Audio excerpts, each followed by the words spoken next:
Bapak Ibu yang dirahmati Allah, terima kasih atas kehadirannya memenuhi undangan kami selaku pengurus Masjid Al-Muhajirin Berumur Asli. Kami coba juga marhaban, selamat datang Bapak Herudin Abbas saking Purwoma tadi, kita berarti Malik Tosiah dari Timur. Segala puji bagi Allah. Pengajian rutin kali ini bertepatan dengan bulan Rabiul Awal, yaitu bulan kelahiran Rasulullah Muhammad SAW. Semoga kita semua sebagai umat Muslim nantinya mendapatkan syafaat dari Rasulullah SAW di yaumil kiamah nanti, sehingga kita yang hadir pada malam hari ini dapat bersama-sama masuk di Jannatul Na'im. Amin ya rabbal alamin. Pengajian malam hari ini nanti akan ada tanya jawab sekarang dibagi. Jadi berlangsung maksimal pukul 21 sudah selesai. Nanti mungkin tanya jawabnya antara 10-15 menit seperti itu. Tema ini pun dipasrahkan cuma Pak Abbas kepada para orang tua yang kebetulan putra putrinya hadir pada malam hari ini, dimohon untuk mengkondisikan agar putra putrinya tidak ikut, jadi tidak mengganggu pendengaran jamaah. Pada anak-anak yang paling anteng nanti dapat hadiah coklat, ya. Yang tidak ngomong, tidak mainan HP, HP-nya semua tolong dimatikan, anak-anak. Yang kelihatan nanti dapat HP, nggak dapat, yang kelihatan main HP tidak akan mendapatkan coklat. Yang rame juga tidak dapat coklat. Ya. Saya kira itu saja. Untuk acara pertama, marilah kita buka bersama-sama dengan baca umul kitab Liridhoi wa syafaati Rasulullah ala hadiniyah. Pengajian bersama-sama semoga berberkah di barakatil Fatihah. A'udzubillahi minasyaitonir rajim. Bismillahirrahmanirrahim. Alhamdulillahirabbil alamin. Ar-Rahmanir Rahim. Maliki yaumiddin. Iyyaka na'budu wa iyyaka nasta'in. Ihdinas siratal mustaqim. Siratal ladzina an'amta 'alaihim ghairil maghdubi 'alaihim waladdallin. Amin. Untuk mempersingkat waktu, maka kepada Pak Ustadz Abbas kami persilakan langsung untuk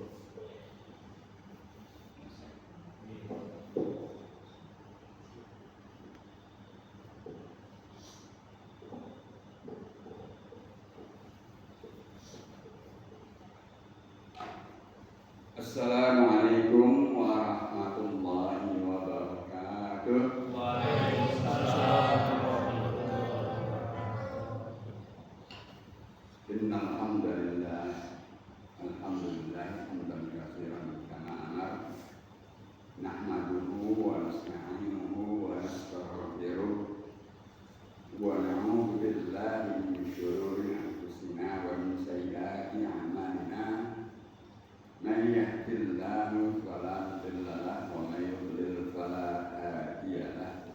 Allahumma shalli ala nabiyyina wa rasulina habibina sayyidina Muhammad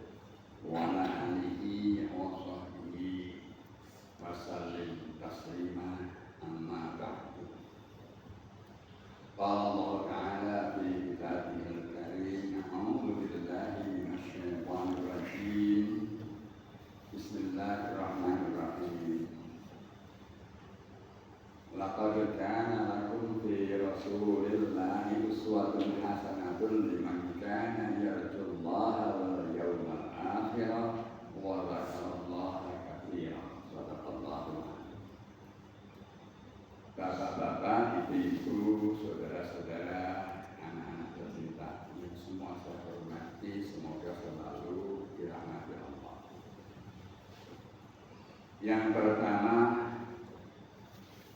mari kita sama-sama mengaturkan dan selalu mengungkapkan rasa syukur kita kehadirat Allah Subhanahu wa Ta'ala.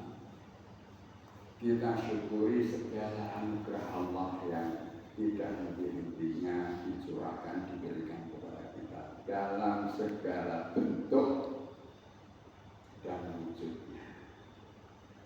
Apakah itu dalam wujud rahmatnya ataupun nikmatnya. Demikian pula anugerah Allah yang berupa hidayah dan taufiknya kepada kita juga termasuk ma'unahnya, yang dengan semua itu kita terasa selalu terpayungi, terlindungi, mendapatkan uluran tangan Allah dalam setiap keadaan apapun yang kita alami.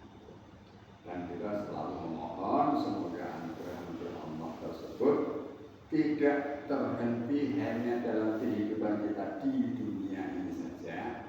Kita juga tetap memohon agar Allah menganugerahkannya pula nanti ketika kita sudah kembali menghadapnya, khususnya ketika kita nanti dibangkitkan di hari akhir atau yaumul qiyamah. Allahumma amin.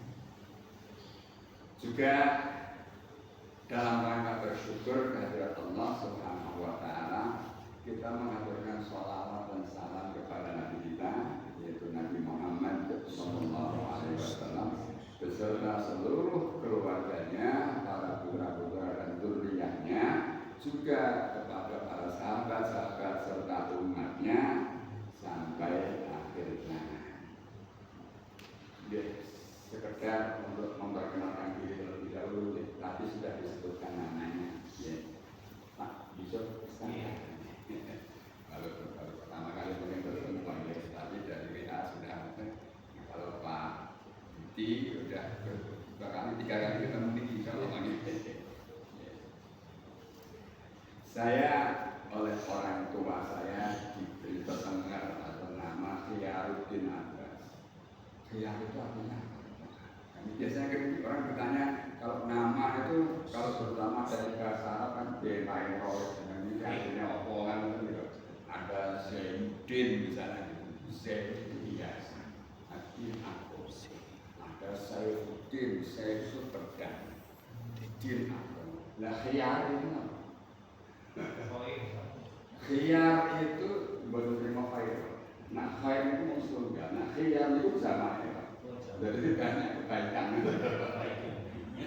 Walaupun dalam bahasa Arab khiyar itu ada arti tersendiri, timun. Kalau namanya timun, tapi kan orang tua nggak ngerti kalau itu timun, taunya kan kumpulan kebaikan. Bahkan dalam beberapa redaksi hadis Rasulullah juga sering menyebutkan innamin khiyarikum kan gitu. Di antara yang terbaik atau kumpulan-kumpulan kebaikan yang ada pada diri kamu itu ini kan begitu ya.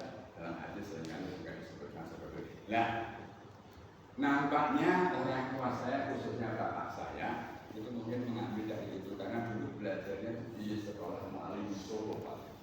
Waktu sekolahnya sekolah di PGA zaman dulu ya, PGA tahun 50-an PGA tahun 2000-an dulu kan sambil mondok di Mu'alim Solo. Ya, alhamdulillah sampai sekarang nama itu tidak berubah karena biasanya kalau orang Jawa kalau mengikuti tradisi Jawa itu kalau sudah menginjak usia tua berumah tangga biasanya diganti jeneng tua gitu. Dan alhamdulillah saya tidak mengikuti tradisi itu sehingga nama itu sejak kecil melekat pada diri pribadi sampai sekarang. Alhamdulillah. Saya bertempat tinggal di komplek perumahan Purwomatani Baru. Kalau penjenengan kerso SD Negeri Purwomatani, yaitu saya di sebelah jaraknya kurang lebih 50 meter atau 20 meter. Cukup ngaten ya. Kalau tinggal di Jogja saya sudah sejak tahun 80. Di Purwomatani sejak 94. Cuma dulu kan daerah sini itu masih kebonan Pak gitu. Sebelah banyak belum ada rumah begini kok ngeri banget. Dulu Tanjung Utara itu ngeri banget. Kalau sudah bareng Isa itu rawan ini. Tapi sekarang alhamdulillah sudah semakin ramai, semakin aman, dan mudah-mudahan juga mencerminkan itulah rahmat Allah yang dibawa oleh agama Islam, sehingga menjadikan berkah untuk dimanapun manusia yang beragama Islam itu. Nah, kalau atau tadi sudah disebutkan bahwa kebetulan ini bulan Maulid Nabi. Bulannya namanya Rabiul Awwal. Rabi' itu sebenarnya aslinya terjemahannya musim semi. Cuma dibagi menjadi dua, Rabiul Awal musim semi bulan pertama dan Rabiul Tsani musim semi bulan kedua. Jadi dulu ketika lahirnya Rasulullah itu pas bulan musim semi, jadi ujarannya sejuk. Cuma kalau di Arab kan jarang hujan. Kalau di negara-negara yang bersalju itu kalau musim semi malah banyak hujannya di sini seperti itu. Seperti di Jepang itu kalau musim semi malah banyak hujannya, seperti itu. Kalau orang Jawa mengatakan bulan Maulud, ya, sehingga nanti kalau memperingati kelahiran Nabi Muhammad itu disebut Maulidan. Nah, tapi sekarang orang sudah semakin terbuka informasi, sehingga bisa sebenarnya Maulud atau Maulid itu. Ya, kadang-kadang kan orang mempersoalkan itu. Nah, biar saya jelaskan di sini. Maulid itu dengan Maulud itu akar-katanya sama. Dari kata walada itu melahirkan, sehingga dari kata walada kita juga mengenal kata walid. Walidaini, walidaini itu kedua orang tua yang melahirkan kita. Nah, walad adalah anak. Maulud itu bayi yang dilahirkan. Itu namanya maulud. Kalau maulid itu bisa dari dua, satu tempat kelahiran, dua waktu kelahiran. Jadi yang benar mana? Peringatan maulid atau peringatan maulud? Dua-duanya benar, karena tidak hanya memperingati hari lahirnya, tapi juga sosok bayi yang dilahirkan. Jadi ya maulid boleh, maulud juga boleh, sama-sama benar. Salah satu tujuannya tadi disampaikan oleh Pak Yusuf Iskandar itu, ya agar kita ini benar-benar ngetoknya benar jadi emaknya gitu, sehingga nantinya itu kita layak memperoleh apa? Syafaatnya. Menjauh ini ngajinya saya ngaji sing sampai tahun ini. Di tengah saya berbicara, kalau penjenengan ada yang tidak setuju dengan apa yang saya sampaikan, langsung angkat tangan. Kamu saya pulau kok nggak ada semangat sana, boleh. Pulau bukan aja kesulitan. Pulau teman, kalau saya misalnya ada yang pendapat lain yang katakanlah untuk mengimbangi pendapat saya senang. Tidak harus nunggu akhir ceramah lali ini. Oke itu lali, harus akhirnya kontakon dan menengah. Gitu. Siapa yang mau bertanya? Buat aja. Sudah paham semua, jangan langsung mulai. Bingungnya dapat. Nah, maka kalau di tengah pembicaraan saya kalau ada yang ingin bertanya atau ingin katakanlah menyanggah, mohon kan apa? Siap untuk berdiskusi sebelum mencari kebaikan. Yang ingin saya tanyakan pertama kali, syafaat itu artinya apa? Nah, ibu-ibu kalau dengan bersahabat dengan syafaat, betina diucapkan. Jadi bersyafaat dengan mikir, mungkin ke sholawat. Semoga kita itu sama dengan Nabi. Ini juga dalam rangka peringatan Maulid yang kita kulik sekarang aspek akad atau al-syafaat. Biasanya orang akan cari pertolongan Pak, betul. Tapi pertolongan dalam bentuk apa? Jenengan bisa mengenal kata syafaat, tidak persis ada kata syafaat dan ada yang kata semua mirip itu di dalam surah Al-Fajr itu ada ayat yang mengatakan wal fajri wal layalin ashr wasyaf'i wal watr. Wasyaf'i, kata syafaat itu dari kata syaf'i. Syafa'a yashfa'u syafa'an wa syafa'atan. Artinya apa? Syafa' itu apa? Itu wasyaf'i wal watr. demi yang tersenangan, yang genap dan yang ganjil. Jadi syaf'un itu genap. Kalau syafaat berarti artinya penggenapan. Pertolongannya Rasulullah nanti kepada kita ditolong dalam apa? Digenapi. Digenapi apanya? Banyak hal. Dan saya kejenengan dalam rangka beribadah kepada Allah di samping untuk mencari ridho Allah, tapi saya diharap dari ridho Allah itu nanti akan diwujudkan dalam bentuk apa? Ridhonya Allah nanti di akhirat akan diwujudkan dalam bentuk apa? Mesti swarga. Iya betul. Kita mengenalkan swarga. Angkat tangan. Lah mesti kan kadang ini swarga gitu. Nah, ning non sewu. Jenengan napa sanggup tumbas tiga swarga. Nak nonton bal-balan terus stadion itu tiketnya pindah. Saya ketemu. Nah jenengan tuku tiket swarga mlebu masjid ing paling pinten? 2.000. Wong njaluk swarga paling dhuwur. Kira-kira bekal kita pahala yang kita kumpulkan itu untuk memperoleh tiket swarga cukup buat ini? Tidak cukup. Nah? Tidak cukup. Nah, karena cukup terus ditomboi digenepi. Itulah yang namanya syafaat. Tetapi untuk mendapatkan syafaat penjenengan kudu duwe modal dhisik ora patang plompong manggenepi ora manggenepi niku. Nggih kan? Kalau kita namanya nombok itu berarti sama modal awal dulu. Modal awalnya apa? Yang harus kita punya iman. Ini harus ada. Dan harus benar imannya. Nah, iman kita sudah kita tetapkan untuk kita pilih sebagai landasan hidup kita dengan pengakuan kita terhadap keesaan Allah ketika kita mengucapkan syahadat asyhadu alla ilaha illallah wa asyhadu anna muhammadan rasulullah. Itu syahadatnya yang paling pokok yang pertama. Yang kedua itu adalah konsekuensi dari yang pertama saja. Ini syahadat harus benar. Iman tidak boleh. Pramila redaksi syahadatnya itu luar biasa. Setelah Anda mengatakan aku bersaksi, yang Anda persaksikan apa? Nah, saya ini informasi itu saya dasar-dasar ngomong yang kita persaksikan apa? Yang kita persaksikan bahwa la ilaha illallah. Kepada siapa kita persaksikan? Kepada pihak yang kepadanya kita berikan ucapan itu, atau kepada orang-orang yang boleh jadi melihat dan mendengar ucapan persaksian kita.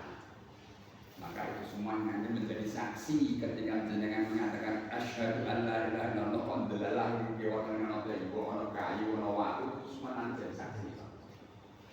Maka perbanyaklah saksi-saksi kebaikan ketika hidup di dunia ini. Nah, yang menarik lagi dari kalimat yang kita persaksikan itu diawali dengan kalimat negatif. La ilaha. Kalimat negatif tadi Rama Gusti, Rama Tuhan, tidak ada Tuhan. Berarti apa artinya? Di sini redaksi ini mengajarkan kepada kita bahwa sebelum kita percaya dan menetapkan untuk memilih Allah sebagai satu-satunya Tuhan yang kita imani, kita diperintahkan bersihkan hati dulu dari segala macam jenis keyakinan yang sudah Anda miliki sebelumnya. Mbok menawi sebelum jenengan kenal terhadap Allah sudah punya keyakinan, sing kuasa atas hidup kita boleh jadi ganyang kono, boleh jadi ratu laut selatan, boleh jadi ganyang merapi, kan boleh jadi seperti itu kan? Aku bisa begini karena bapak saya meninggal terus soho. Jadi sekarang dengan kalimat la ilaha, keyakinan semua disambut bersih, dibersihkan dari hati kita. Sehingga hati kita benar-benar murni, tidak terkontaminasi, tidak ada bibit-bibit jamur, kekufuran dan kemusyrikan. Setelah itu semuanya bersih, baru kita masukkan ilallahnya ke hati. Sehingga ketika Allah bersemayam di hati, itu betul-betul sebagai satu-satunya Tuhan yang kita yakini sepenuh hati, sepenuh pikiran, dan akan kita jadikan landasan setiap sikap kita, perbuatan kita, ucapan kita, dan bahkan pola pikir kita. Itu hebatnya kalimat la ilaha illallah itu seperti itu. Ya, monggo jenengan kalau selama ini boleh jadi hanya rutinitas ngapal dari tulisan, minimal sudah menikah malam ini di refresh kita, di refresh memorinya, di refresh kesadaran dan kepahaman kita terhadap kalimat la ilaha illallah yang sangat luar biasa. Ini modal utama untuk nanti memperoleh syafaat. Kedua, supaya kita bisa mendapatkan syafaat, kita ini untuk mengikuti aturan Allah yang sudah Allah buat untuk semua makhluk. Kan kita tidak bisa komunikasi langsung dengan Allah, ya? Maka perlu adanya perantara manusia yang dipilih oleh Allah untuk menjadi agen berita dari langit, agen berita dari Allah. Boleh jadi kalau punya kantor beritanya Gusti Allah itu para nabi dan rasul itu kantor beritanya, pusat informasi terkait dengan apapun kehendak Allah dan apapun perintah dan larangan Allah yang harus dijalankan oleh manusia. Tidak semua manusia bisa berkomunikasi langsung dengan Allah, maka Allah pilih orang-orang tertentu pada periode tertentu untuk menjadi agen penerima berita-berita itu semua, dan juga menjadi contoh untuk bagaimana mengaplikasikan berbagai macam informasi-informasi yang diterima dari Allah agar bisa ditiru dan juga dipraktekkan oleh semua manusia. Itu fungsinya Rasul dan Nabi seperti itu. Ya. Maka kita di samping percaya kepada Allah, kita juga harus mempercayai Nabi yang dipilih oleh Allah, yang dianggap menjadi Rasul atau utusannya untuk menyampaikan pesan-pesan Allah kepada seluruh umat manusia. Maka diikuti juga dengan asyhadu anna Muhammadan Rasulullah. Karena kita tidak bisa menerjemahkan perintah Gusti Allah itu seperti apa. Kita mendengar bahwa Allah berfirman wa aqimus sholata, tegakkanlah sholat. Ning piye Quran belum menjelaskan, gitu. Ya nasab kuturul bakumulladzi khalaqakum, wahai sekalian manusia, sembahlah Tuhan kamu yang telah menciptakan kamu. Dan nyembah piye carane? Loh, enggak tahu kan tidak? Maka Allah menurunkan tata cara bagaimana beribadah dengan benar, bagaimana melaksanakan perintah sholat dengan benar, bagaimana melaksanakan siam dengan benar, dan seterusnya. Semua itu dirinci dicontohkan oleh Rasulullah. Maka kita wajib mengimani Rasulullah. Ya, ini jadi kunci untuk bisa mendapatkan syafaat Rasulullah. Soalnya pun orang bersyafaat Rasulullah ya repot sih. Ya, tadi sudah saya sampaikan modal tipis ya, modal tipis. Saya tuh begini kalau menggambarkan. Ini ilustrasi betapa sebenarnya kita ini membutuhkan bekal yang banyak, tapi banyaknya seberapa itu yang kita juga tidak bisa hitung. Saking banyaknya itu tidak bisa hitung berapa bekal yang harus kita persiapkan. Saya bikin ilustrasi pendek saja. Penjenengan sudah menjelang Lebaran itu pernah dan sering melihat fenomena orang mudik, ya. Orang mudik misalnya orang Jogja, orang daerah sekitar Aceh sini lah merantau ke Jakarta, hidup di Jakarta, bekerja di Jakarta, tinggal anaknya sekolah Jakarta. Lebaran pengen mudik, ketemu orang tuanya, ketemu keluarganya di daerah Aceh sini. Satu keluarga kecil aja, 2 orang anak. suami bawa. Kalau seandainya dia mudik bawa kendaraan sendiri, untuk itu mobilnya sendiri sudah. Kira-kira untuk jangka waktu mudik 10 hari itu berapa juta yang diperlukan perusahaannya? Belum cukup Pak, bayar tol Pak itu ya. Dia tol kalau bensin mencelas begitu, orang aneh. Terus ini tanggal relawan dulu dia orang tua. Dia kan silaturahmi yang punya paman-pamannya masuk tanggal oleh jadi seorang tua. Terus anaknya tekan tadi ngajak piknik nang di kan ini kuliner ini itu dia orang cukup 20 juta. 20 juta itu tidak terasa. Dia 10 hari. Padahal kita nanti mudik ke akhirat dan mudik kembali kepada Allah itu tidak sebulan, tidak setahun, tidak satu abad, selama-lamanya. Itu sangat kira. Ilustrasinya yang mudah gitu saja. Makanya kalau kita terus kemudian diberikan berita bahwa nanti akan di-cover dengan pertolongan Rasulullah berupa syafaat awal luar biasa. Jangan tiga terak cukup dengan swarga yang di-cover jadi bilet malah ke Korea VIP. Masuknya konsulta VIP itu kan sakit gitu. Makanya kita bagaimanapun juga di samping punya iman yang kuat kepada Allah, kita juga harus menunjukkan iman serta cinta yang dalam, cinta yang tulus kepada Nabi kita Muhammad Sallallahu Alaihi Wasallam. Kurang gambar bentuk syafaat itu ada. Murid-murid itu setiap akhir semester dan akhir tahun kan akan mengalami kenaikan kelas. Kira ada ujian kenaikan kelas dan kenaikan kelas. Standar pemerintah yang bisa naik kelas itu nilainya minimal 60. Nah misalnya ini ada anak bijinya 4. Secara normatif kan nggak naik. Tapi anak ini betul-betul menunjukkan usahanya yang sungguh-sungguh di dalam belajar, walaupun boleh jadi kemampuannya terbatas sehingga tidak bisa mencapai nilai 6, tapi usahanya sungguh-sungguh.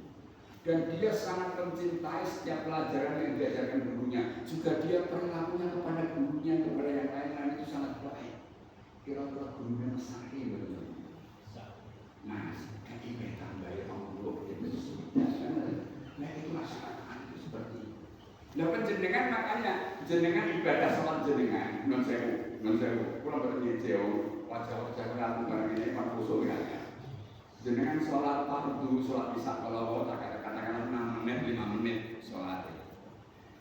Berapa menit khususnya? 5 menit ya sholat dari takbiratul ihram sampai salam. Dan khusus orang yang lihat-lihat kecuali Allah itu berapa menit? Paling 5 detik kita Allahu Akbar baru kalimat aduh anakku baru ngajak dolan. Dia namanya biasanya kan ngoten to nggih. Apalagi bacaannya panjang. Bacaan panjang buat ngomong. Ini satu kita yang buri itu ngomong. Pul huwae.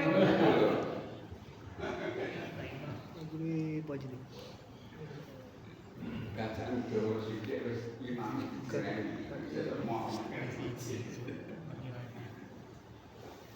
itu baru untuk satu jenis ibadah, belum yang lain.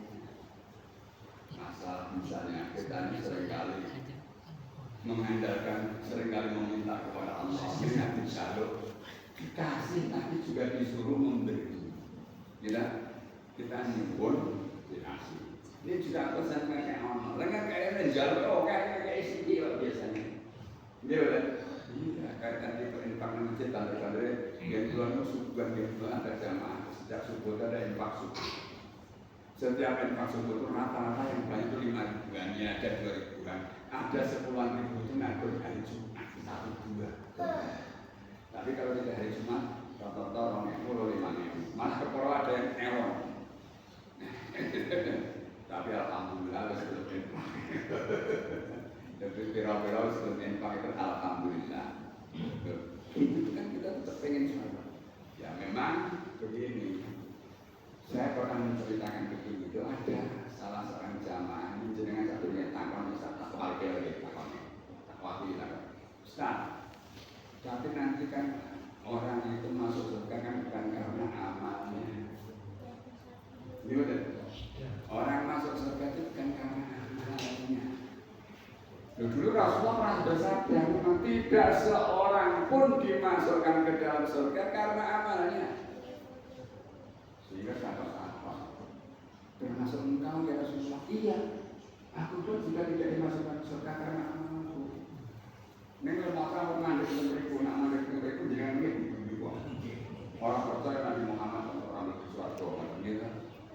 Tetapi aku ini sudah diliputi rahmat ya Allah. Maka Allah mengatakan semua manusia, semua hamba Allah masuk surga itu karena rahmatnya Allah atau karena fadlnya Allah, anugerah yang melimpah dari Allah. Tetapi rahmat Allah itu tidak akan kita terima tanpa pertama tadi iman yang benar, diikuti amal yang baik, amal yang soleh. Jadi amal soleh itu bukan kok saya itu untuk suatu boten, tapi itu sebagai sarana memperoleh rahmat Allah yang dengan itu akhirnya Allah berkenan memasukkan kita ke dalam surganya. Jadi cara berpikirnya harus begitu.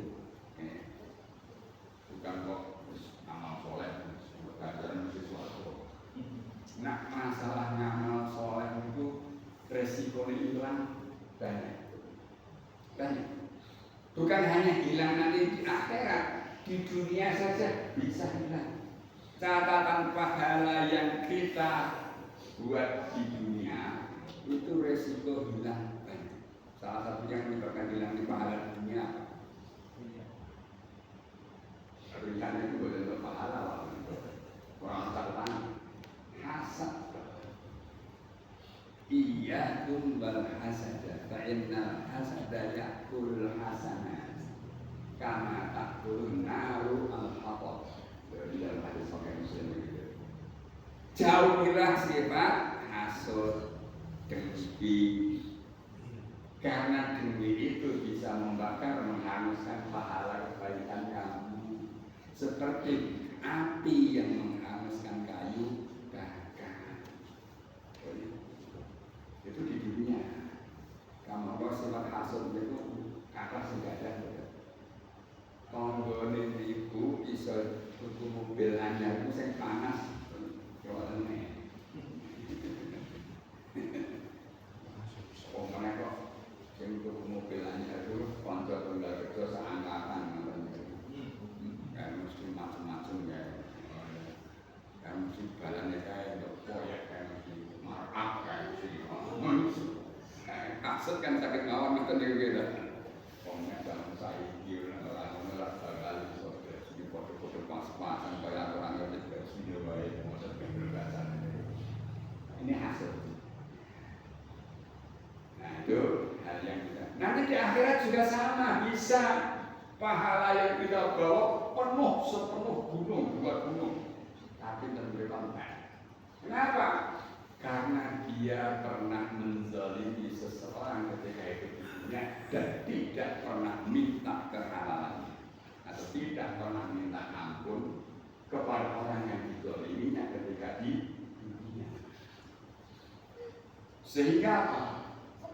Nanti ketika dihisab di akhirat, orang yang dizalimi tadi orang adul lapor sama Allah, ya Allah, enggak apa itu mentang-mentang pemimpin sampai naik menzalimi gua, pernah saya dijarah ratus biaya. Misalnya jatah gaji kula ora dikek malah tabungan gaji kula dikorupsi. Misalnya niki dizalimi kok enggak pernah njaluk ngapura ngantek mana. Wong sak negara antri nate kabeh. Lah iki wong sing dirugike sak negara berarti sing antri wong sak negara. Lah kalau misalnya ketika di dunia banyak amal soleh yang ini nggak oke, amal soleh, pahalanya bertumpuk-tumpuk berguna-guna. Untuk menebus kesalahannya apa? Pahalanya diambil. dikasihkan pihak yang melapor yang dizalimi tadi, yang tak dizalimi. Kalau wis seimbang kok, maju sedina. Dan asal ini sing dizalimi wong sak negara iki piro ganjaran sing disamoke iki. Lah kalau pahalanya sudah habis sementara yang ngantri kok masih banyak, gimana? Terus harus dulu bayar. Akhirnya dosanya orang yang dizalimi diambil. Dosamu tak lama nih. Dilakukan yang sing zalim tadi. Akhir di dunia bawa pahala banyak ke akhirat, ini di sana bantu entek, malah ke orang nganggur dosanya orang. Jadi hati-hati ini dulu, gitu. Jangan sampai membawa dosa yang sifatnya adami dalam kematian, atau jangan pernah tidak meminta maaf atas dosa terhadap sesama manusia. Ini bahaya, ya. Bahaya. Contohnya lagi misalnya utang piutang, biasanya saya utang piutang kalau tonggo itu sedulur pelek ini, terus sedulur kalau tonggo, biasanya sedulur pelek ini utang harus sedulur, utang kalau tonggo, gitu deh. Tonggo ini dapur sayur, nah kurang saya biasa esok, ibu sama teman, lali, bawa lali dong ngelali ya ngerti. Soalnya dia ada seksok ngelali, takdir kan, yo kok, aku lali deh, padahal berkali-kali. Nah itu nanti kalau sampai dibawa mati, kalau orang membawa hutang di dunia tidak dimintakan kehalalannya sampai mati, Allah tidak akan mengampuni dosa orang itu sebelum pihak yang diutangi mengikhlaskan. Sahabat bertanya, seandainya orang yang berhutang tidak membayar itu mati syahid, gimana ya Rasulullah? Walaupun dia mati syahid, Allah tidak akan mengampuni. Rampung ke seurusan. Makanya cuma ada kisah. Ada seorang yang meninggal. Ketika orang meninggal itu Rasulullah ingin menyelamatkan karena dia sahabat dekat. Tiba-tiba Rasulullah dibisiki malaikat, ya Muhammad, orang ini punya hutang bayar, belum bayar. Maka jangan kamu sholat. Rasulullah mundur gak jadi sholat, tapi ngomong sahabatnya nih, kau sholat apa? Nah aku lain. Soalnya dia punya hutang. Terus sehingga karena ini sahabat juga sahabat dekat Rasulullah, sahabat yang lain Abu Dzar Al-Ghifari. Ya Rasulullah, saya yang menjamin hutangnya, nanti akan saya bayar. Nah, setelah dijamin oleh Abu Dzar Al-Ghifari itu, Rasulullah maju. Karena saya masih jamin kan? Jadi masih hidup, nanti akan dibayar, mulai disolati. Seminggu berikutnya Rasulullah ketemu Abu Dzar, ya Abu Dzar, udah kamu bayar belum? Belum ya, oh pantas bentuknya aku perlu dia nangis di sesuatu malam itu. Itu gak bisa ya. Oh iya Rasulullah, paginya langsung Abu Dzar pergi ke pasar, habis jual kambingnya untuk membayar utang orang itu, dan setelah itu dia sekarang selamat, tidak bisa tadi itu lagi.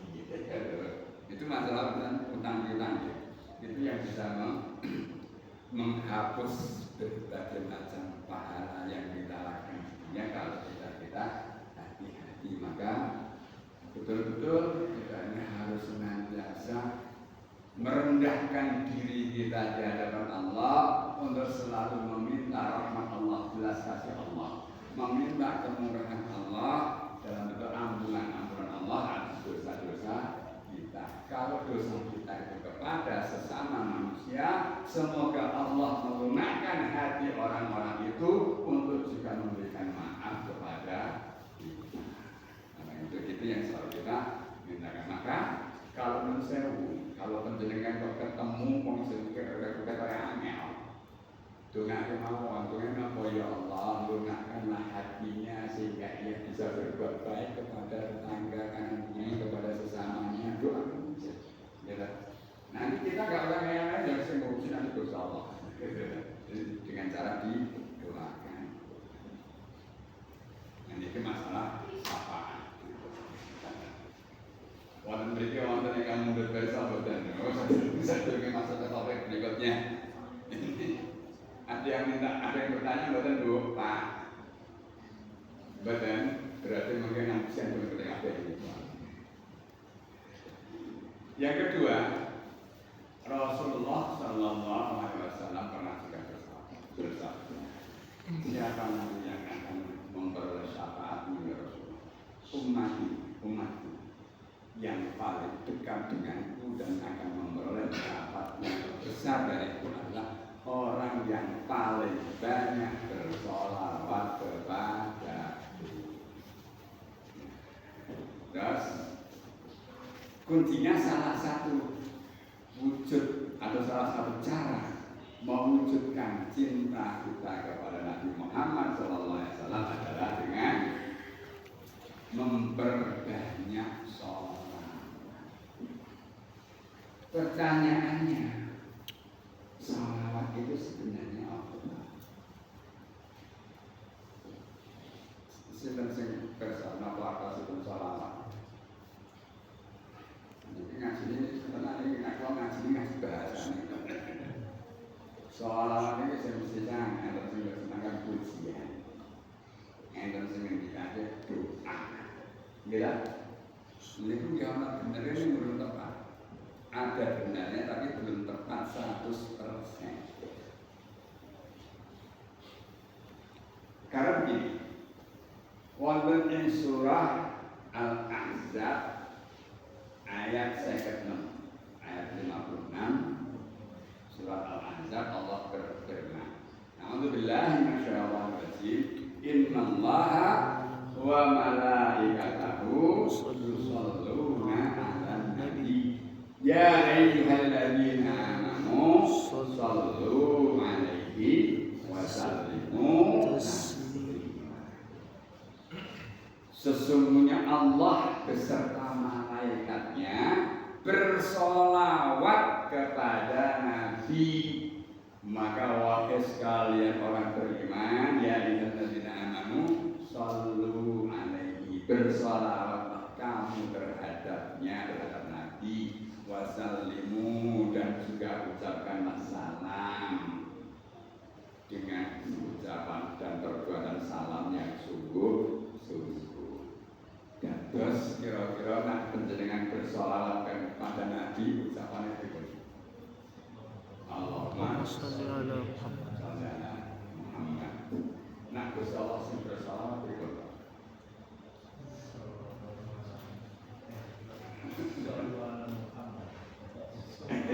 Nah, sholli ala Muhammad kan berarti Allah dawuh mensolawatkan dan bersolawat. Tapi kalau Allah kan dikatakan sesungguhnya Allah beserta malaikatnya bersalawat kepada Nabi. Salawat Gusti Allah dengan Nabi Muhammad berikut. Nanti menggali masalah. Makanya nanti akan terkait dengan apa arti salawat. Sebelum saya sampaikan definisinya, nanti definisinya belakangan. Yang dapat salawat dari Allah itu sinten mawon? Siapa makhluk manusia yang diberi salawat oleh Allah itu siapa saja? Satu Nabi Muhammad. Kedua, orang-orang yang sabar menghadapi musibah. Ya. Yang ketiga, semua orang beriman. Kembali ke surat Al-Ahzab ayat 43.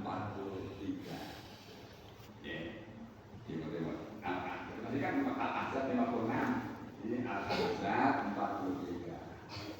Di situ dari 41 Allah berdoa 41. Ya ayyuhalladzina amanu dzkurullaha dzikran katsiran 42. Wasabbihuhu bukratan wa asila 43. Huwallazi yusolli 'alaikum wal malaikah. Liyukhrijakum minal dhulumati ilan nur wa kana bil mu'minina rahima. Dialah Allah itu yang bersalawat kepada kamu, wahai orang beriman. Ya, Allah bersalawat kepada kamu. Nah, Gusti Allah kok bersalawat kepada jenengan semua, terus piye lafale selawate Gusti Allah itu kira-kira pripun? Nanti menggali waktu dari. Pripun? Nanti. Pripun selawate Gusti Allah? Apa Allah masoli kan iki boten tawang insyaallah dhewe sing dawuh kok ngene. Itu terkait dengan makna sholawat. Kula niku suwe Pak mau kitab-kitab pun boleh artinya sholawat itu jadi apa. Kalau dalam terjemahan buku-buku dan penjelasan tafsir-tafsir biasanya menerjemahkan kalau Allah bersolawat kepada Nabi, Allah bersolawat kepada orang-orang beriman. Biasanya terjemahnya Allah menurunkan rahmat untuk nabinya, menurunkan rahmat untuk orang-orang beriman. Biasanya begitu Pak. Tapi ada persoalan baru ketika saya membaca surat Al-Baqarah 157.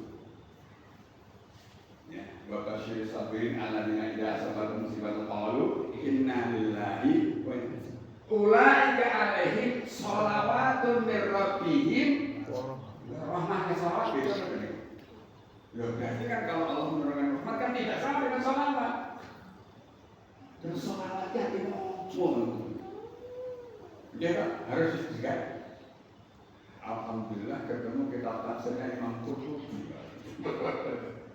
Langsung karena kalau ketemu biasanya Pak, saya kalau ketemu tafsir kitab tafsir yang baru, saya tak cari itu dulu Pak, ayat itu dulu biasanya itu. Yang saya cari ayat itu dulu sebenarnya gimana. Kalau berbeda lah nanti baru ada yang lain. Ternyata di situ Imam Qurtubi itu mengutip salah seorang pendapat ulama juga. Saya lupa nama ulama yang dikutip itu saya lupa. Dia mengatakan mendefinisikan sholawat itu begini. Sholawat itu bentuk jamak dari kata sholat. Dan sholawat itu tunggal. Jamaknya sholawat. Nah, kalau istilah sholat wajib, sholat sunnah, ya. Nah itu nanti itu sudah menjadi istilah dari suatu amaliyah ibadah. Tapi sholat itu sendiri yang dijamakkan menjadi sholawat itu artinya adalah mengingat-ingat kebaikan serta ungkapan-ungkapan atau perkataan-perkataan yang bisa membuahkan kebaikan. Coba sekarang di sini kita terangkan dengan sholat tabi misalnya atau sholat amaliyah itu. Mengingat-ingat kebaikan dan ungkapan atau kata-kata yang bisa berbuat kebaikan. Jenengan kalau sholat dia itu di awal takbir sampai salam itu mengingat kebaikan Allah. Mungkin ketika jenengan mau doa itu kan tapi alhamdulillah syahira wa subhanallah wa wasila wa itu kan mengenai kebaikan Allah semua kan. Baca Al-Fatihah alhamdulillahirabbil alamin arrahmanir rahim. Kan kebaikan Allah semua ya. Serta ungkapan-ungkapan yang bisa membuahkan kebaikan. Jangan ketika salah mengungkapkan niat jenengan mohon kebaikan itu. Dibeli warhamni wasburni warhamni itu semua ya. Semua dijelaskan sama ya. Azim. Untuk nah sama ketika Allah bersalawat kepada Nabi Muhammad SAW ataupun kepada orang-orang beriman yang lain sekalipun, di situ jangan dimaknai Allah melafalkan sholawat seperti kita melafalkan sholawat kepada Nabi, tapi kembali kepada definisi yang tadi. Allah mengingat-ingat kepada kebaikan Nabi Muhammad, mengingat-ingat kebaikan orang-orang mukmin. Serta Allah akhirnya mengeluarkan ucapan-ucapan, ungkapan-ungkapan, firman-firman yang bisa berbuat kebaikan kepada Nabi Muhammad, kepada orang mukmin. Contohnya ketika seseorang dulu dalam sebuah hadis tentang orang yang berwukuf di Arafah, Allah bertanya kepada malaikat, wahai para malaikat, bagaimana keadaan hambaku? Oh, mereka sedang menundukkan kepala mereka dengan rambut yang sudah kusut, pakaian yang sudah lusuh, badan penuh keringat dan badan sudah letih. Ya Allah, mereka hanya mengagungkan nama-Nya, mereka hanya bertasbih kepada-Nya, dan mereka hanya memohon ampun. Maka Allah mengatakan, katakan kepada mereka bahwa seluruh permohonan mereka Allah kabulkan, dan perintahkanlah mereka untuk kembali ke tanah air mereka masing-masing dengan membawa ampunanku. Berarti kan di situ Allah memuji keberadaan mereka, mengingat-ingat kebaikan mereka, dan mengeluarkan statement pernyataan bahwa doa mereka dikabulkan dan mereka pulang dibekali dengan ampunan seakan-akan seperti bayi yang baru lahir. Cocok dengan diri kita. Lihat, padahal di sini malaikat orang yang tidak percaya. Ketika Adam dipilih jadi khalifah, ini kurian orang malaikat yang tidak percaya.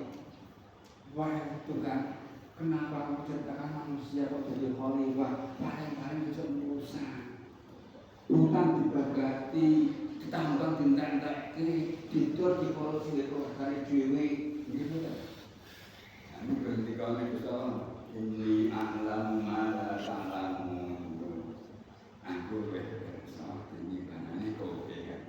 Nyatanya kan tidak semua yang berperilaku culas itu berapa orang dibandingkan yang baik. Walaupun kecelasannya sama-sama dulu. Kecelasan. Tapi kalau dihitung personnya berapa orang? Kan enggak banyak kan. Dibandingkan yang baik masih lebih banyak yang baik insyaallah. Gitu. Maka berkat doanya orang baik-baik ini dunia bisa bertahan. Walaupun kerusakan secara masif dibuat oleh mereka-mereka yang zalim-zalim itu, tapi Allah masih iba dan kasihan melihat orang-orang soleh. Maka kerusakan itu tidak sampai menjadi membuat besar. Dan tetap orang-orang yang berbuat baik diberi kesempatan untuk bisa menegakkan kebaikan. Itu mana soal? Jadi kalau penjenengan mau bersolawat kepada Nabi Muhammad, boleh dengan melafalkan kalimat yang diajarkan Nabi. Yang diajarkan Nabi apa? Allahumma sholli ala Muhammad wa ala ali Muhammad. Itu kalau ditambah sama Ibrahim, kira salawat Ibrahimnya. Wa sholli ala Ibrahim, karena kamu shollaita ala Ibrahim wa ali Ibrahim, innaka hamidum majid dan seterusnya. Itulah dia, tapi konteks. Rasulullah ngajari sholawat itu untuk doa ketika sholat. Jadi ketika Rasulullah mengajarkan cara sholat, itu setelah sampai pada tahap akhir, setelah sujud yang terakhir, duduk sebelum kita membaca tasyahud, kita at-tahiyyatu lillah wa sholawatu wa thayyibatu atau at-tahiyyatu wa barakatuh sholawatu wa thayyibatu lillah dua-duanya benar. Hadisnya soal kabeh gitu. Terus setelah sampai asyhadu an la ilaha illallah wa asyhadu anna muhammadar rasulullah, ada lagi yang asyhadu anna muhammadan abduhu wa rasuluh, dua-duanya juga benar. Terus Nabi menjawab, wasalli fasalli alayya, tsumma salli. Nah, setelah kita baca syahadat, Rasul bersabda, kemudian bersalawatlah kepadaku, baru salamlah. Sahabat nyelok, ya Rasulullah, kalau bersalam kepadamu, ngirim salam, mengaturnya salam kepadamu, kami sudah bisa. Assalamualaikum ya Rasulullah, assalamualaikum ya Rasulullah, sama. Ya, tapi bagaimana kami harus bersalawat kepadamu? Ini kan konteksnya menjelaskan tata tasyahud kan? Bagaimana kami bersalawat kepadamu? Rasulullah menjawab, qul, katakan, Allahumma sholli ala Muhammad wa ala ali Muhammad kama shallaita ala Ibrahim wa ala Ibrahim. Dan kalau misalnya itu kan dalam sholat, kalau di luar sholat saya mengganti redaksi boleh enggak? Ya boleh saja. Hakikatnya apa sih? Kembali kepada definisi tadi, sholawat itu adalah mengingat-ingat kebaikan. Kalau kita sholawatnya kepada Rasulullah, kita mengingat-ingat kebaikan Rasulullah, dan kita juga akan mengeluarkan ungkapan-ungkapan untuk semakin mengagungkan Rasulullah. Ya, ini menurut saya kadang-kadang ada satu kelompok dari saudara-saudara kita sendiri sama kaum yang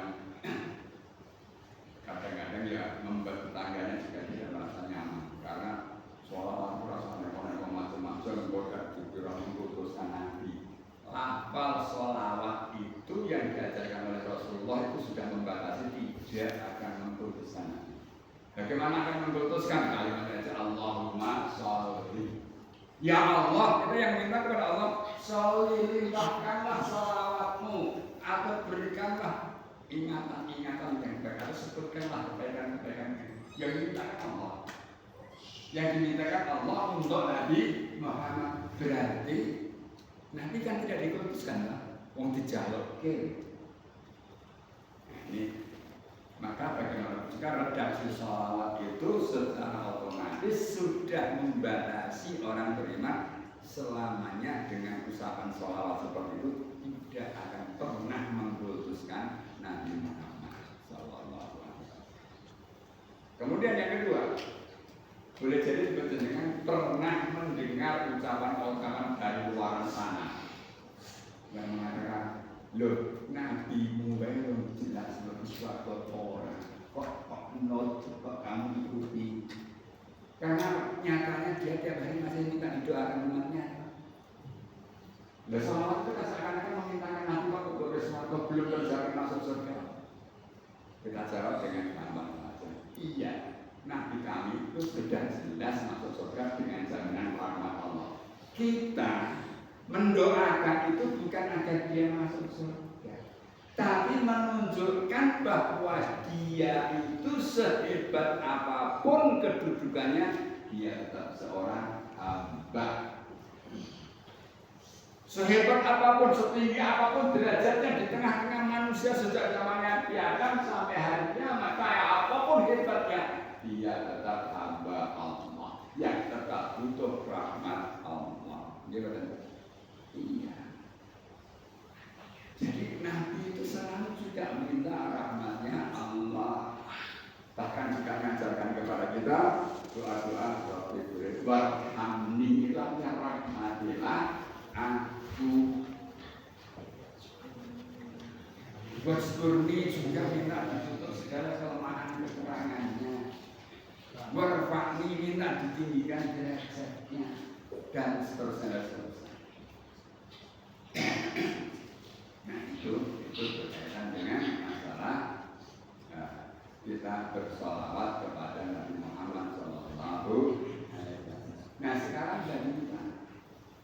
Kalau saya sebagai orang yang sudah beriman mengimani kenabian kerasulan Nabi Muhammad SAW, tentu saya akan senantiasa berusaha mengingat-ingat kebaikan ajarannya. Kebaikan beliau yang disampaikan melalui ajarannya. Maka ketika saya melaksanakan sesuatu yang diajarkan olehnya, itu sebenarnya secara hakikat saya sudah bersolawat dalam bentuk perbuatan, bukan dalam ucapan tapi dalam bentuk perbuatan. Contoh, jenengan masuk masjid tadi yang didahulukan kaki sebelah mana? Kanan atau kiri? Apa lain-lainnya? Kalau penjenengan iling Rasulullah menganjurkan masuk masjid didahulukan kaki kanan, jenengan sudah bersalawat dalam bentuk perbuatan karena Anda mengingat kebaikan ajaran beliau. Anda di rumah masuk ke kamar mandi mendahulukan kaki kiri, ingat itu tuntunan Rasulullah. Itu Anda sudah bersalawat dalam bentuk salawat yang hakiki diwujudkan dalam perbuatan. Mau makan, baca bismillah, baca doa. Loh ini baca bismillah, baca doa. Ini kan yang diajarkan oleh Rasulullah SAW. Ini juga bagian dari sholawat amalnya. Kita mengingat-ingat kebaikan Rasulullah, mengingat-ingat kebaikan ajarannya yang kita wujudkan dalam perbuatan seperti itu. Hebatnya, makanya untuk melestarikan sunnah Rasul, orang saksi abot-abot, ngasih abot-abot meskipun kadang-kadang mendadak. Bos, aku pokok tahajud berbengi. Seminggu kuat sesaji lulus diri. Ya, sesaji lulus diri aja. Tapi kalau pas bangun ya sholat alhamdulillah. Kok ngantuk banget di sana ngorok kan ya syukur. Sesuatu yang dulu subuh tambah di desa rokaat, ya masalah Ya, yang ringan-ringan untuk bisa menjaga istiqomahnya amal soleh yang kita nisbatkan sebagai bentuk pelestarian sunnahnya Rasulullah Sallallahu Alaihi Wasallam. Dan yang tidak kalah pentingnya lagi adalah ini sunnah Rasul terbesar. Sunnah Rasul terbesar ini apa? Ada yang tahu? Belum singgot, ya. Kan? Apa? Rasulullah itu sunnah terbesarnya adalah dia hafal Quran, ngerti maksudnya Quran, ngerti artinya Quran, bisa jalan di isinya Quran. Jenengan malam ini. Yunai sapi, gitu. Ini sunnah terbesarnya. Nah, pulau hafal sebagian, dan pun orang yang guru dengan anak.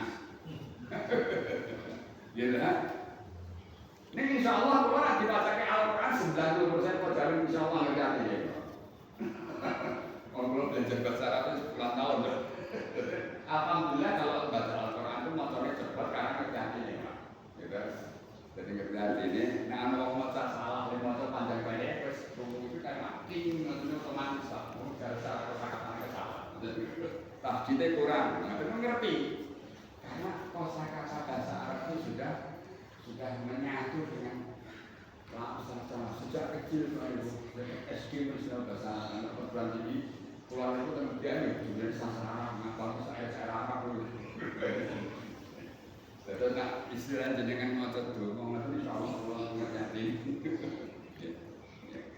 Nah ini yang menjadikan saya alhamdulillah minimal ada sedikit dari sunnah Rasul yang bisa tak kira kok bisa memahami kandungan ayat Al-Quran. Apalagi saya memperdalam juga ilmu tafsir.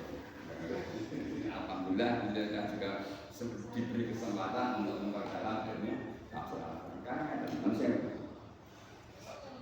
ini kebetulan masih bulan Rabiul Awal, bulan kelahiran Rasulullah.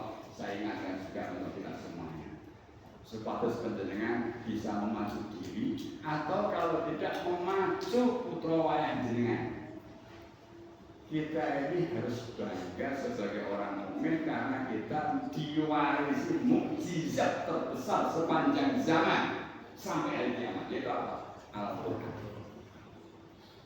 Nabi-nabi itu punya mukjizat hebat. Nabi Musa punya tongkat bisa membelah lautan macam-macam. Ini dan Nabi Musa itu tongkat itu mesti yang mewarisi siapa? Bukan enten. Tapi kita mukjizat Nabi Muhammad setelah beliau wafat wasiatnya mukjizatnya diwasiatkan diamanatkan diberikan kepada umat. Tapi sayangnya banyak umat Islam ini tidak menghargai warisan Nabi berupa mukjizat yang luar biasa. Bahkan tidak jarang seringkali hanya dipakai ya mukjizat Al-Quran ini hanya dipakai sebagai jimat atau mantra. Ya kan? Kalau itu gak ada tombol ini. Saat ini pun pindah tempat dulu. Anak ini itu kalau itu menjadi Muslim, tapi anaknya ada yang gak dengan orang Islam, akhirnya menjadi Muslim. Nyimpen duit itu baik berkoran. Nyimpen duit itu baik berkoran. Alasan apa? Kira dijibuk dulu. Emangnya dulu ngerti loh kalau kita semua sekali. Orang ngerti. Ini saya punya pengalaman. Saya punya pengalaman nih. Saya itu tidak pernah belajar meruqyah. Tidak pernah belajar meruqyah. Tiba-tiba suatu hari didatangi seorang santri anak SMA kelas itu berhibur. Saya itu bisa enggak ya. Kesurupan ngamuk Pak. Dituntut neng rumahku kok nanti Ustaz, ini ada santri kita kesurupan nyuwun penjenengan obati. Ya Allah, belum tahu belajar meruqyah, tiba-tiba kayak pasir gede dhuwur kesurupan ngamuk-ngamuk Pak. Tapi yang namanya digawa ning nggonku iki memang sudah itu perintah Gusti Allah dituntun malaikat tekan nggonku. Insyaallah saya bilang gitu Pak. Langsung tak tanya sih, terus apa yang namanya acuh dengan saya. Padahal kenal, bahkan dia termasuk santri saya. Kenal, begitu ada salaman dulu, ya salaman itu kayak orang gape itu bilang kiriannya. Ngegalu, bilang gitu. Terus teman saya, tak bilang Allah Akbar, langsung roboh Pak itu. Langsung roboh. apa? Tak bacakan ya standarnya lah. Standarnya itu kalau baca meruqyah itu Al-Fatihah, Al-Ikhlas, Al-Fatihah, Kanas, Al-Kursi. Apa jawabannya? Ketika saya baca ayat kursi, aku ya hafal aku ayat kursi loh. Sini dia ngomong aku ya hafal aku ayat kursi. Berarti kan tuyul ya apa dia ayat kursi. Mau gimana gue sih? Lah kok Quran timbul-timbul duit jari generasi sebuah tunggal. Nah, kita yang kadang-kadang menyikapi secara tidak tepat. Al-Quran sebagai kitab mukjizat ini luar biasa. Sepanjang sejarah sejak turunnya Al-Quran sampai saat ini itu merupakan buku atau kitab yang paling banyak dibaca di seluruh dunia. Gak ada rekor yang bisa mengangkat. Gak ada yang bisa mengangkat rekor. Satu. Kemudian mayoritas yang baca kitab itu runner kayak ini. Terus. Jenengan berapa saat ini? Saya tantang. Sinten sing pernah maca terjemahan Al-Quran dari Al-Fatihah sampai anak selesai. Enten bener sing ada kata terjemahan. Enten. Enten bener. Ya masa ora isin. Kecuali kalau penjenengan itu sudah pinter bahasa Arab ora tak takoni. Dan orang ngerti bahasa Arab padahal buku terjemahan itu sudah banyak. Jadi enten kita terjemahan Al-Quran. Kok sampai ramoco iki sing banget iki sing duwe sing nulis Quran apa wae dhewe. Katanya Quran itu pedoman hidup. Ya kok ora diwaca terjemahane jenengan itu kena orang maca terjemahan ngerti maksudnya kok. Nggih. Lah itu loh. Makanya ini menjadi ironi. Ironi ini akan bertambah semakin mendalam lagi.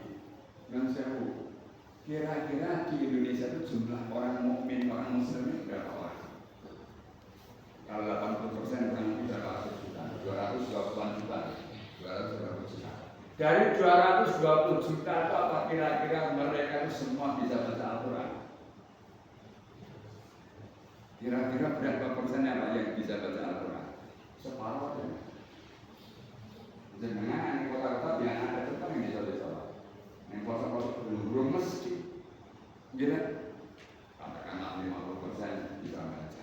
Dari 50% yang bisa baca Al-Quran itu kira-kira sing tahu maca terjemahannya sampai selesai tuntas 30 juz berapa orang lagi Pak? 10% kalau betul kita ada sekarang. Kalau betul kita ada sekarang 10%. Loh itu loh. Padahal kita yakin semua ngomong ini kita mukjizat, ya kan? Nah, ini awal juga kalau mendalami kandungan mukjizatnya. Padahal kenapa Al-Quran dikatakan mukjizat? Nah, itu yang harus kita pahami.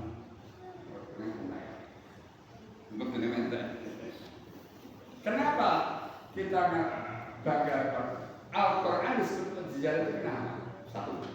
Pertama, sebenarnya kemukjizatan Al-Quran itu ada dalam redaksinya Al-Quran itu sendiri.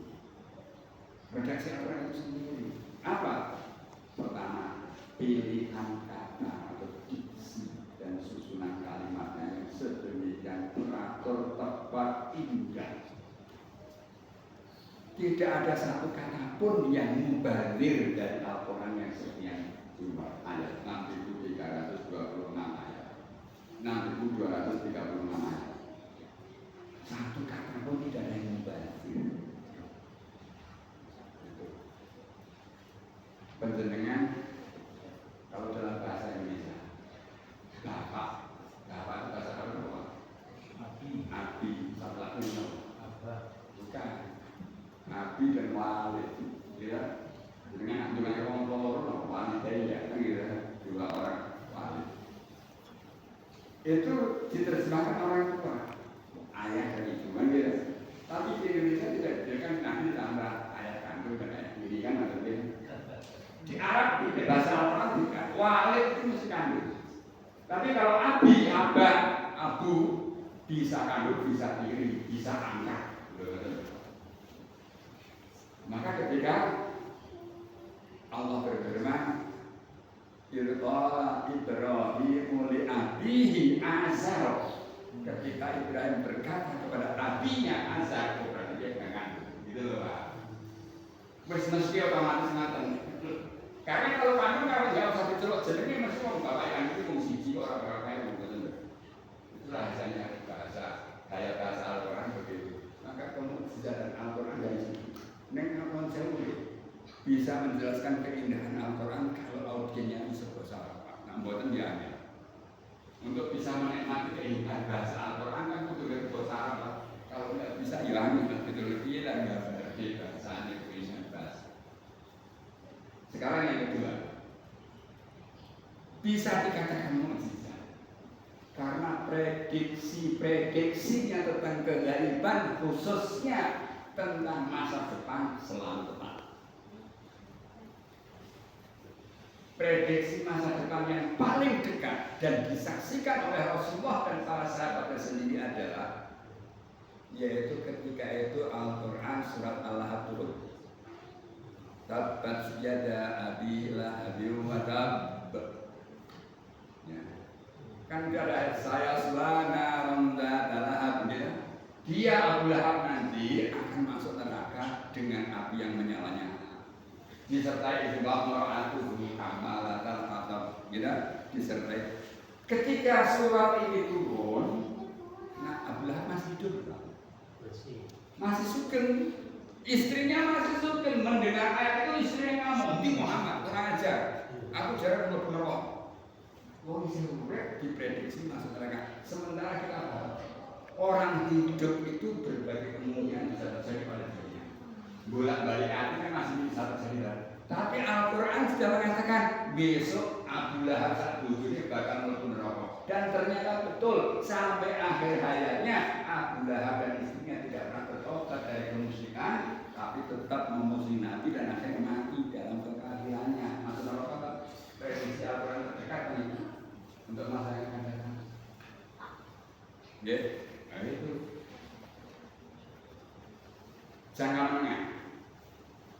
Dulu ketika Rasulullah masih menerima Al-Quran, ada sebuah ayat yang bercerita tentang masa lalu, tapi saat itu kondisi objek yang dibicarakan tidak diketahui keberadaannya. Yaitu apa?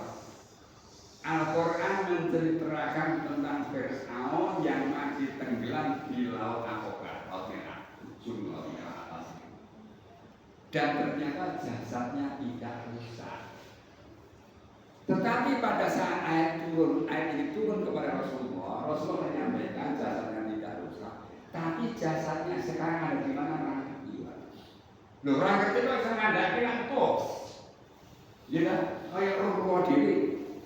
Tapi apa? Al-Quran menjelaskan di surat Yunus ayat 92. Fal yauma nunajjika bi badanika litakuna liman khalfaka ayah. Pada hari ini wahai Fir'aun, kami akan Allah dengan segala bala tentaranya akan menyelamatkan badanmu dari kehancuran, dari kerusakan, agar kamu menjadi pembelajaran untuk orang-orang setelah kamu nanti. Tapi kan jenazahnya belum. Nah ternyata baru di akhir abad ke-19 menjelang awal abad ke-20 mumi Fir'aun itu ditemukan di lembah raja-raja di Pakistan sana. Dan ternyata itu utuh, jasadnya utuh seperti digambarkan Al-Quran, orang rusak seperti itu. Dan pada awal 2011 mumi itu dibuka. Salah satu dokter yang ikut membuka jasad Fir'aun dan mengotopsinya itu menemukan bahwa ternyata salah satu faktor yang menyebabkan utuhnya seluruh organ tubuh Fir'aun itu tubuhnya dipenuhi dengan darah. Berarti ya benar-benar mati di tengah laut. Dan itu menjadikan awet. Dan ketika ditemukan dibuka pembalut atau pembungkus sendiri, ternyata utuh semuanya sampai gigi dan rambutnya pun tidak ada yang anggar. Itu kan berarti Al-Quran memprediksi kan. Cuma pada zaman Rasulullah belum terbukti. Terbuktinya zaman akhir abad ke-19, awal abad 20 kita itu jangka menengah. Jangka panjangnya apa? Nanti akhirat. Akhirat nanti. Kan Al-Quran memberitakan akhirat pasti datang. Inna sa'ata atiyatun akadu ukhtiha litujza kullu nafsin bima tas'a, bahwa hari kiamat itu nanti pasti datang. Hampir-hampir aku menutupinya, tidak ada tindakan, supaya nanti setiap jiwa, setiap manusia dibalas dengan apa yang pernah mereka lakukan di dunia ini. Ya, itu kita menunggu, bukti itu kita menunggu. Belum bisa dibuktikan sampai sekarang, sampai datangnya hari kiamat, termasuk nanti fase-fase dalam kehidupan akhirat dan puncaknya nanti dalam surga dan neraka. Itu prediksi yang akan datang. Nah, kita makanya sebagai umat Islam, yang sama jawab, untuk jawab itu. Yang kita kalau punya kita harus ini malas satu. Nah ya monggo, silahkan aja langsung dengan saya, tidak usah pakai moderator. Bila wonten mic-nya coba ada yang mau tanya. Pakai mic ibu-ibu. ada yang tanya monggo silahkan. Wonten. Oke, monggo Pak Putri.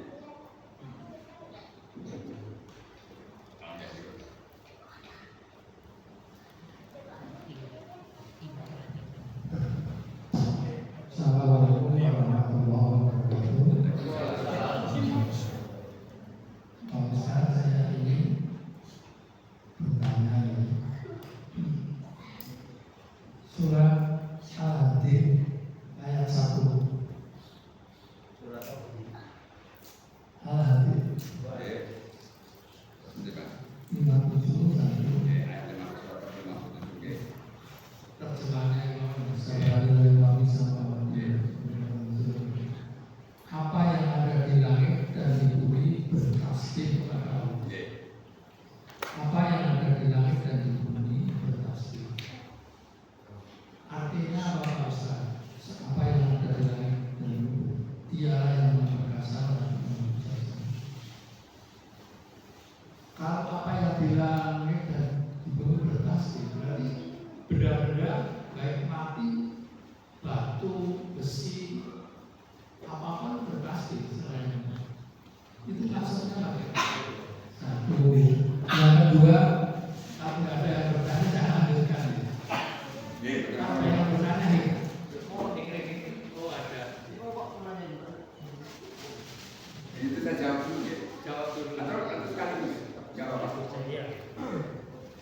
Assalamualaikum warahmatullahi wabarakatuh. Nama saya Ahmad Fikri, mahasiswa Magister di Universitas Jogja. Jadi tadi mengenai sholawat tadi saya ingin menanyakan dari sholawat ini kan yang sekarang yang bahkan kita ketahui biasanya kan dengan lafaz Allahumma sholli ala Muhammad. Dan sekarang kan ada sholawat itu beragam versi, bahkan bisa dijadikan lagu atau nasyid atau akron. Itu sholawat bisa dijadikan seni. Di sisi lain ada namanya syair Ustaz.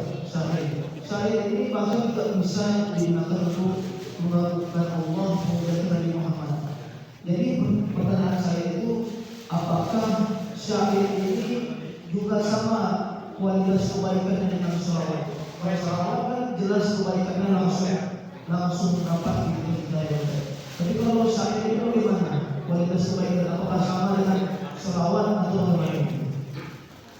Baik, terima kasih. Jadi yang pertama adalah bahwa maksudnya bahwa apa yang ada di langit dan di bumi bertasbih, artinya semua makhluk Allah itu bertasbih. Bertasbih itu apa sih artinya? Memasukkan Allah. Dan apa Allah sebelumnya kotor itu sudah ini? Enggak. Yang boleh jadi kotor itu cara kita mempersepsi Allah itu loh. Yang salah itu cara kita mempersepsi Allah. Allahnya sudah benar, Allahnya sudah betul, sudah suci. Tapi kita seringkali punya persepsi yang tidak tepat kepada Allah.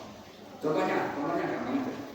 Ketika sedang ditekan masalah-masalah yang sangat berat dalam hidup, seringkali muncul perasaan terus tolong gimana sih kok semua yang tidak saya lakukan, ya kok aku masih berjuang dengan ujian itu lagi, terus tolong tinggal dengan saya. Kadang-kadang itu kan Pak, itu yang salahkan persepsi kita, bukan Allah yang salah kan. Nah, tasbih itu membersihkan diri kita dari persepsi yang tidak tepat. Sementara makhluk-makhluk yang lain itu juga bertasbih kepada Allah. Artinya mereka selalu tunduk, patuh kepada segala ketentuan Allah yang diterapkan kepada mereka. Maka dalam surat Al-Baqarah atau surat Al-Baqarah, wala ta'lamu tasbihahu. Cuma kamu nggak bisa mendengar dan nggak bisa memahami cara tasbihnya makhluk-makhluk itu. Tasbih itu. Nah, salah satu bentuk tasbihnya batu apa? Tasbihnya besi apa? Lalu dia balik niat. Loh, dia tunduk pada aturan ketentuan Allah itu. Besi lah pakai batu. Semua apa nggak siap terus Allah krono. Dibuat kafe besi pakai niat. Itu tunduknya besi kepada ketentuan Allah. Itu namanya besi itu bertasbih kepada Allah. Bumi beredar kepada Allah yang akan mengingat matahari. Itu tasbihnya bumi kepada Allah. Karena Allah membuat ketentuan seperti itu. Ngerti Pak? G, Pak. Pak. Kalau manusia kan Dengan apa? Ini orang ngomong kok itu dengan sikap atau keberadaan benda itu senantiasa tunduk pada apa yang Allah tentukan, hukum-hukum alam itu untuk mereka. Untuk orang masing dihakal. Ya, yang diterima diri selawat. Memang kalau selawat yang diajarkan Allah atau melalui Rasulullah jelas itu ya. Tapi tadi saya katakan itu konteksnya di dalam sholat. Nah, kalau di luar sholat banyak orang yang mengungkapkan kekagumannya sebagai perwujudan mengingat-ingat kebaikan Rasulullah dengan berbagai macam cara. Bisa dengan redaksi yang macam-macam. Contohnya saja misalnya sholawat yang kita dengar akhir-akhir ini kan dalam bentuk rangkaian prosa ataupun puisi, bahkan dalam syair-syair semacam misalnya apa syair Buddha dan seterusnya itu ya. Itu di luar salat boleh saja, tapi kalau pas salat jangan kayak itu loh, waktu salawat badan. Ya kan, masa pas misalnya tasyahud, bertasyahud, bersalawatan badan, salawat nariyah, ya itu karena itu sudah. Nah, mana yang lebih baik utamanya? Tapi yang menentukan kebaikannya di situ adalah pertama, kalau ikuti teks yang disampaikan oleh Rasulullah dilaksanakan pada tempat dan tujuannya yaitu paling utama, yaitu di dalam sholat, ya gitu. Kalau di luar sholat, ya monggo Anda punya kreasi sendiri karena dengan kreasi Anda boleh jadi perasaan ungkapan cinta Anda itu jauh lebih dahsyat menurut Anda. Jadi alam boleh jadi selama tidak menyalahi aturan yang diberlakukan Allah, silakan. Sehingga contohnya apa? Contohnya sudah banyak yang mudah. Salah satunya adalah Al-Busiri. Al-Busiri itu yang mengarang selawat Buddha itu. Saya Buddha itu, ya. Yang dinasyidkan aslinya tidak nasyid, aslinya itu tulisan biasa. Dan mulai ya sholli wa sallim, itu termasuk itu kan? Itu aslinya orang itu Lombok. Tapi beliau itu memang mencintai Nabi yang luar biasa. Tapi dia ketika ada majlis-majlis yang majlis selawat, ingin dikatakan tidak bisa jalan hukum.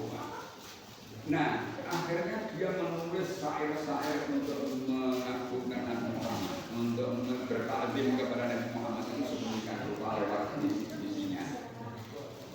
Dan itu betul-betul ia nyatakan hanya dalam rangka mengingat kebaikan-kebaikan Rasulullah pada suatu malam. Dia merasa kedatangan Rasulullah di kamarnya. Pintu kamarnya terbuka, dia nunggu. Rasulullah berdiri di luar kamar di depan pintu.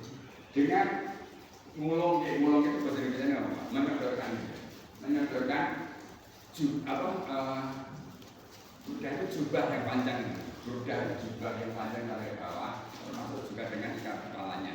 Itu Buddha namanya.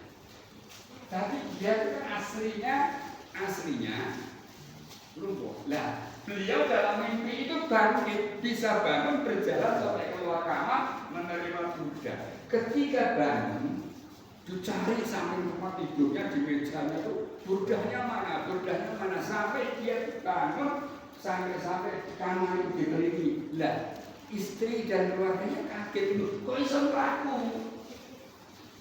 Padahal sebelumnya lumpuh, cuma Buddhanya tidak ada. Itu Buddha diberikan hanya dalam mimpi itu loh. Tapi salah satu hikmahnya dia kok bisa jalan gitu loh, muter-muter mencari Buddhanya itu. Maka kumpulan puisinya itu disebut Najm Buddha, melangkah untuk mendapatkan Buddha gitu. Nah makanya kebaikannya mana? Bawa itu gantung cintanya kepada Rasul sudah apa gitu. Tapi kalau untuk dalam sholat orangnya ganti mas gitu. Ya, kata dia, kita tutup dengan doa bersama. Bahwa itu masih pilih pengajian pada malam hari ini dengan berdoa bersama. Alhamdulillah Bismillahirrahmanirrahim. Alhamdulillahirabbil alamin. Hamdan syakirin, hamdan zakirin, hamdan musabbihin, hamdan mustaghfirin, hamdan musta'inin, hamdan yuwafi ni'amahu wa yukafi mazidah. Ya Rabbana lakal hamdu kama yanbaghi li jalali wajhika wa 'azimi sultanik. Allahumma shalli ala sayyidina Muhammad wa ala ali sayyidina Muhammad wa sallim radallahu tabaraka wa ta'ala ala ashabi Rasulillah ajma'in walhamdulillahi rabbil alamin. Allahumma rabbana ighfir lana dhunubana wa kaffir 'anna sayyi'atina wa tawaffana ma'al abrar. Rabbana ighfir lana wa liwalidina warhamhum kama rabbawna shighara. Waghfir li abaina wa ummahatina wa li ajdadina wa li masyayikhina wa li asatidatina wa li aqribaina wa ikhwanina wa ashiqaina waghfir warhamna wa iyyahum ya arhamar rahimin. Allahumma rabbana la tada' lana dhanban illa ghafarta wa la hamman illa farajta wa la daynan illa qadaita wa la hajatan hiya laka ridha illa qadaitaha ya rabbal alamin. Allahumma ya Allah, rahmatilah kami semua ya Allah, rahmatilah keluarga kami, limpahkanlah kasih sayang kepada kami dan seluruh anak-anak keturunan kami, jauhkanlah kami semua dari musibah dan bencana dunia, jauhkanlah kami dari fitnah akhir zaman ya Allah, jauhkanlah kami dan seluruh keluarga kami, terutama anak-anak keturunan kami, dari hal-hal yang bisa membuat penyesalan terhadap mereka di kemudian hari. Allahumma ya Allah, jika ada di antara kami dan kerabat-kerabat kami serta jamaah kami yang sedang Engkau uji dengan berbagai macam kesulitan, angkatlah kesulitan mereka ya Allah, berikanlah kemudahan kepada mereka. Yang Engkau uji dengan berbagai penyakit, hilangkanlah penyakit mereka ya Allah, berikanlah kesembuhan yang sempurna untuk mereka. Jadikanlah ujian terhadap mereka semuanya sebagai penghapus dosa dan kesalahan mereka ya Allah. Ya Allah, mudahkanlah urusan kami, jangan biarkan kami tergelam dalam kesulitan. Allahumma inna ala dzikrika wa syukrika wa husni ibadatik. Allahumma inna nas'aluka ridhaka wal jannah wa na'udzubika min sakhatika wan nar. Rabbana atina min ladunka rahmah wa hayyi lana min amrina rasyada. Rabbana ighfir lana wa li ikhwanina alladhina sabaquna bil iman wa la taj'al fi qulubina ghillan lil ladzina amanu rabbana innaka ra'ufur rahim. Rabbana atina fid dunya hasanah wa fil akhirati hasanah wa qina adzabannar. Wa sallallahu ala sayyidina Muhammad wa ala alihi wa sahbihi wa baraka wa sallam. Subhanallahi rabbil izzati amma yasifun wa salamun ala mursalin walhamdulillahi rabbil alamin. Teruskan bertepatan di umil kitab al-Fatihah. A'udzubillahi minasyaitonir rajim. Bismillahirrahmanirrahim. Alhamdulillahirabbil alamin. Ar-Rahmanir Rahim. Iyyaka na'budu wa iyyaka